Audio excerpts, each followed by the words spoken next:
It's no fun when our kids are sick, but we may just have found the silver lining. Apple and raspberry and orange flavoured electrolyte slushies made by Rehydrate. Rehydrate slushies are a tasty way to get essential electrolytes into our little ones when they're dehydrated from sickness or even just the Aussie heat. They're delicious and they'll help your little ones feel better in no time. Grab Rehydrate from Coles today.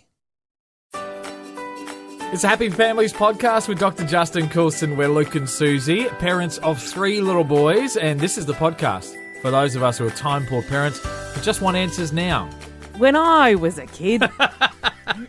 You turned out all right, didn't you, Sue? Well, this is Look the at line you. that we can sometimes hear and sometimes even think as parents, that whole, it happened to me when I was a kid and I turned out all right. And so it's that decision between whether or not you parent your children, allowing them or encouraging them to do the things that happen with you because you turned out all right. And when someone who tells us that maybe that method is not the right method and we fight back with, I turned out all right, is that a justifiable response or do we need to stop, take a step back and maybe reassess the situation? Dr. Justin Coulson from happyfamilies.com.au. That's it, yeah. Oh, I was like, is there the I know AU? I've heard of him before.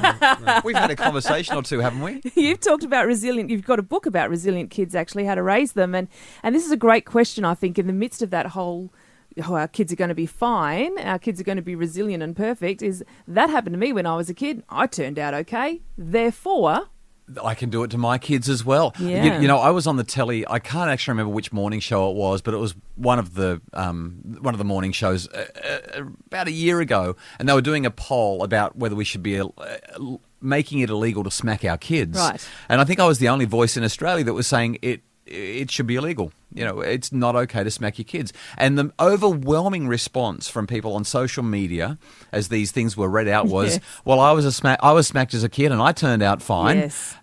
And I just kind of, it's been under my skin ever since. It got in my craw because the research evidence is absolutely indisputable. There is not a single piece of evidence that shows that there are any positive outcomes from smacking our kids. And we've got 50, 60 years of research evidence on this now. And I'm not talking about abuse. I'm talking about what Americans call spanking. Okay, so the research from around the world looks at spanking or smacking rather than abusive behaviours.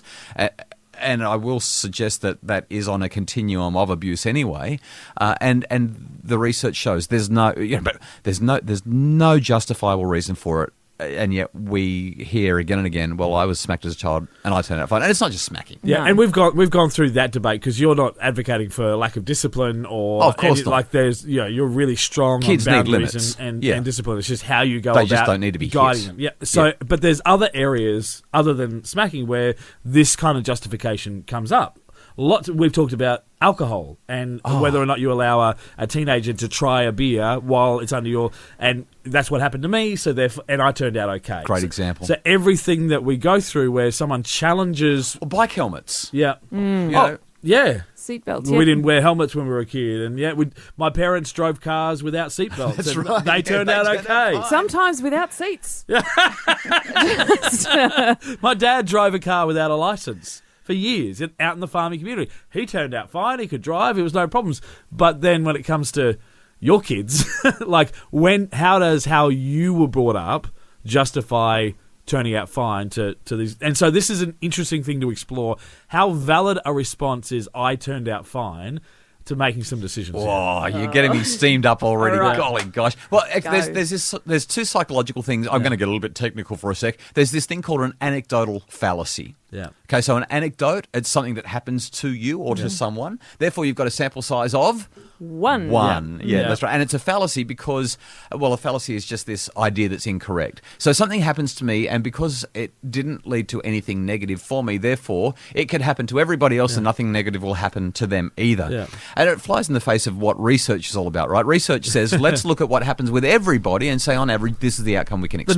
The normal curve. And we go through this in radio research all the time. If we try and program a radio station to the weird good, the things that turned out fine in spite of, then we would never achieve the things that we want to achieve. If we program towards the weird bad, the bad things that happen in spite of, it would be horrible. We programmed towards the normal curve. Yeah, that's to where, because The everybody normal, sort of sits in the middle. reasonable There's a majority. few Yep. people at the either end of the spectrum, but everybody sort of sits in the middle. So the anecdotal fallacy pretty much means if it happened to you and you turned out fine, maybe you're a little bit weird. Exactly. Yeah, All okay. right. What else? Oh, well, there's a thing that psychologists call the availability heuristic, and that's where we kind of rely on information that's easily accessible to us so that we Yeah. can make our judgments. But the reality is we don't know everything. And so if we're just relying on what we know, Yeah.